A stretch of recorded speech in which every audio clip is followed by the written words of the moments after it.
এবার আমরা দেখব ইন্টারগেটিভ সেন্টেন্স বা প্রশ্নবাচক বাক্য। দেখো এটা আমাদের জন্য খুব খুব ইম্পর্টেন্ট, কারণ আমরা কথা বলতে লিখতে প্রচুর পরিমাণে আমাদের কোয়েশ্চেন করতে হয়, বাসাতে কোয়েশ্চেন করতে হয়, ক্লাসরুমে কোয়েশ্চেন করতে হয়। কোয়েশ্চেন না করলে কিন্তু আমরা তার জবাব বা উত্তর পেতে পারি না। সুতরাং প্রশ্ন কিভাবে করতে হয় এই সেন্টেন্সটা যদি আমরা ভালোভাবে দেখি বা বোঝার চেষ্টা করি, ইনশাল্লাহ সমস্যা থাকবার কথা নয়। তাহলে চলো আমরা একটু দেখে নিই ইন্টারগেটিভ সেন্টেন্স বা প্রশ্নবাচক বাক্য। দেখো এখানে ডেফিনিশনে বলা হচ্ছে an interrogative sentence asks a questions and always ends with a questions mark. বাংলাতে বলা হচ্ছে প্রশ্নবাচক বাক্য হলো সেসব বাক্য যেসব বাক্য প্রশ্ন করে এবং এর শেষে সব সময় প্রশ্নবোধক চিহ্ন, এই যে চিহ্নটাকে প্রশ্নবোধক চিহ্ন বলা হয়, এই চিহ্ন ব্যবহার করা হয়। অর্থাৎ তোমার কোনো তথ্য প্রয়োজন হলে অন্যকে যে প্রশ্নটা করে থাকো সেটাই মূলত এই প্রশ্নবোধক বাক্য বা ইন্টারোগেটিভ সেন্টেন্স। তবে খেয়াল করতে হবে লেখার সময় অলওয়েজ আমরা দেখব যে ওই প্রশ্নবোচক বাক্যটির শেষে আমরা এই কোয়েশ্চেন মার্কটি দিলাম কিনা। অফকোর্স দিতে হবে, না দিলে কিন্তু এই ক্ষেত্রে আমাদের প্রবলেম হয়ে যাবে। আচ্ছা, এরপরে চলো আমরা একটু এক্সাম্পল দেখি। দেখো এখানে বলা হচ্ছে হোয়াটস ইউর নেম, তোমার নাম কি। আস্কিং ফর সামওয়ানস নেম, দেখো এখানে বলা হচ্ছে যে কারোর নাম জিজ্ঞেস করা হচ্ছে, তার মানে কিছু জিজ্ঞেস করা হচ্ছে একটা তথ্য পাওয়ার জন্য। নিশ্চয়ই এটা একটা ইন্টারগেটিভ সেন্টেন্স বা প্রশ্নবোচক বাক্য। তাহলে এখানে বলা হচ্ছে হোয়াট ইজ ইউর নেম, তোমার নাম কি। এরপরে যদি আমরা দেখি আরেকটা example, are you coming to the party, তুমি কি পার্টিতে আসছো।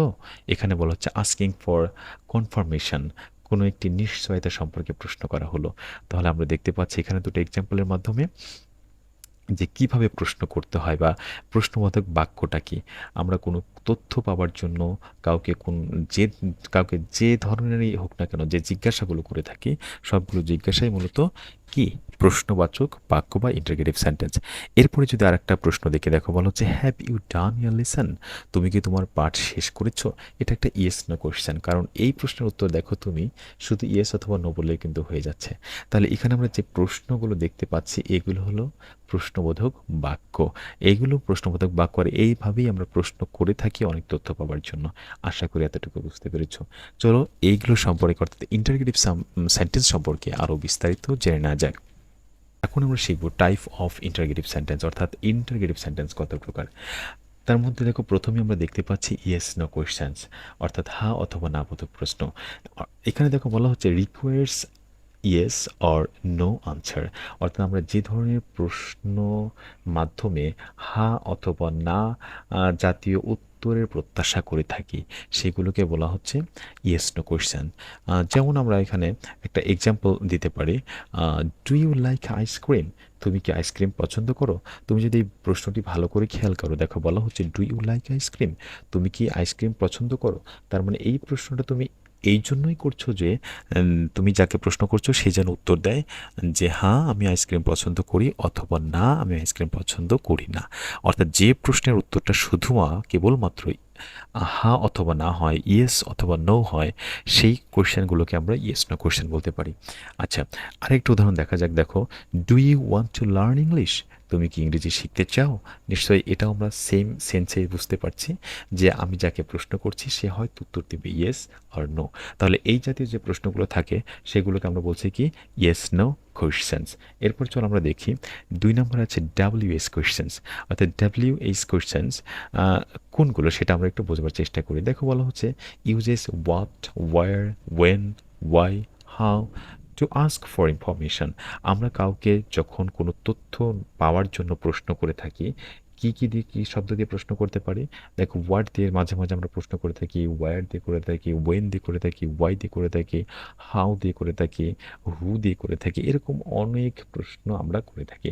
তাহলে এরকম 9টি আমরা জানি ডাব্লিউএস ওয়ার্ড আছে। এই 9টি ডাব্লিউএস ওয়ার্ডের মাধ্যমে আমরা যে প্রশ্নগুলো করে থাকি সেই প্রশ্নগুলোকে বলা হয় ডাব্লিউএস কোয়েশ্চেন্স। অর্থাৎ এই প্রশ্নগুলোর উত্তর কখনোই ইয়েস অথবা নো দিয়ে হয় না, নিশ্চয়ই কিছু তথ্য উল্লেখ করতে হয়। যেমন এক্সাম্পলটা আমরা লক্ষ্য করি, ওয়্যার ডু ইউ লিভ, তুমি কোথায় থাকো বা তুমি কোথায় বসবাস করছো। দেখো এই প্রশ্নের উত্তর কিন্তু কখনোই ইয়েস অথবা নো বললে হবে না। যে আমি তোমাকে প্রশ্ন করলাম ওয়্যার ডু ইউ লিভ, তুমি কোথায় থাকো, তুমি উত্তর বললা ইয়েস অথবা বললা নো। না, এভাবে উত্তর বললে কিন্তু আসলে এই প্রশ্নটির উত্তর পাওয়া যাবে না। নিশ্চয়ই তোমাকে তথ্য দিতে হবে যে আমি সিরাজগঞ্জে বসবাস করি, আমি ঢাকায় বসবাস করি, এরকম কিছু একটা।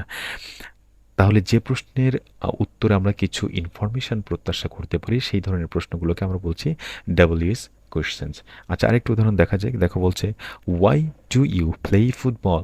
কেন তুমি ফুটবল খেলো? নিশ্চয়ই তোমার এখানে কিছু এক্সপ্লেইন করতে হবে যে আমি আমার শারীরিক সুস্থতার জন্য ফুটবল খেলি অথবা আমার অভ্যাসগত কারণে ফুটবল খেলি। তার মানে তোমাকে কিছু তথ্য অ্যাড করতে হচ্ছে। এই যে তথ্য অ্যাড করার ব্যাপার যে প্রশ্নের মাধ্যমে হচ্ছে সেই প্রশ্নটাকে আমরা বলছি ডাব্লিউএস কোয়েশ্চেন। আশা করি তোমরা ইয়েস না কোয়েশ্চেন এবং ডাব্লিউএস কোয়েশ্চেন সম্পর্কে খুব পরিষ্কার ধারণা অর্জন করতে পেরেছ।